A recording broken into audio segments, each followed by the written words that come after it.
Do you believe it was as China says, a stray weather device? We share the US concerns about the infringement of US airspace and the effect on US sovereignty, and I think that the US has acted in a manner that is careful and measured and safe, and made sure that this was brought down over its own territorial waters safely. If it was a spy device, what do you think that says about China?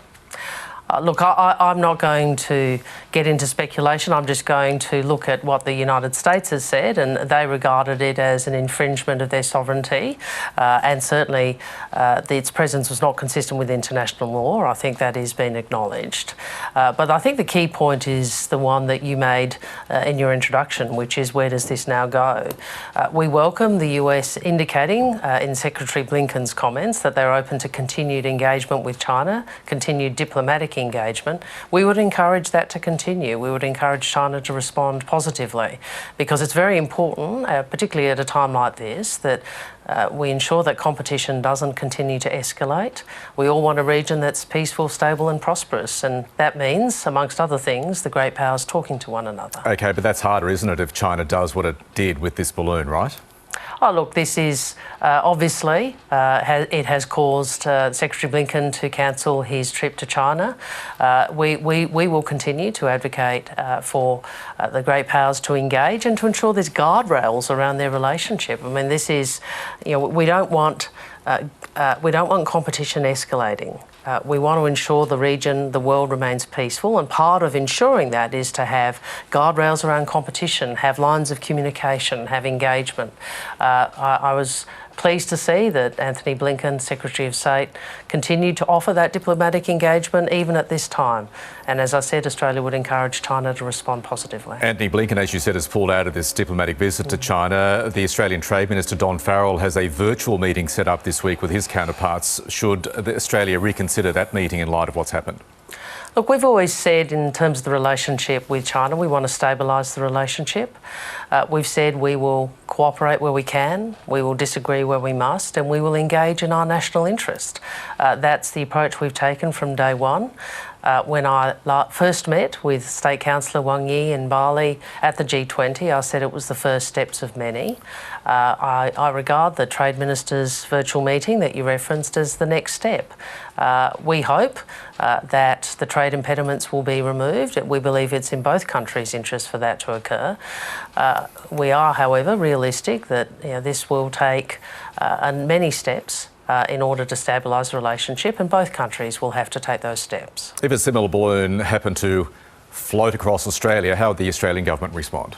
Well, you wouldn't expect the Minister for Foreign Affairs to respond to hypotheticals, Michael, and I'm sure you knew that when you asked the question. I would answer in this way and say the Australian government, the Labor government, will always ensure Australia's sovereignty is protected. We'll always act to protect our sovereignty, and we'll always encourage other countries to act in accordance with international law. OK, you talk about, and it's welcomed by anybody watching, efforts to de-escalate tensions, avoiding conflict, but at the same time we've got this leaked memo from a senior US Air Force general telling his subordinates that his gut tells him America and China will fight, his words, in 2025. Is that sort of language helpful? Look, I gave a speech when I was in Washington at the Carnegie Institute where I talked about guardrails and I talked about agency. And what I meant by that was this: we can decide what we do. We can decide which path we choose. We can decide to work to manage competition, and we can decide to avert conflict. Now, sometimes that is hard. Sometimes you have to work hard to develop that architecture, to develop that relationship, to develop the guardrails, to develop the means of communication between powers, particularly at times of tension. But it is very important that we do that. It's very important that the great powers, US and China, do that. And it is very important that the rest of the region and the rest of the world continue to encourage that. That is why we welcome the US been clear, even at this time, that they wish to continue to diplomatically engage, and we would urge China to respond positively. Okay, just before we go to a domestic issue, Parliament's back this week. The big issue, one of the big issues, of course, is going to be the proposed Voice to Parliament referendum. Your colleague, Senator Pat Dodson, Labor's envoy for reconciliation, reckons the Voice, should it happen, should have a role in advising National Cabinet as well as Parliament. Is that part of the plan? Let's go back to first principles. What is the Voice? The Voice is constitutional recognition of our First Nations people to ensure they have a say. And I think it's a pretty good thing for people to have a say in matters that affect them. It's one of the ways we can ensure we improve not only our nation but also the aspirations and opportunities for our First Nations peoples.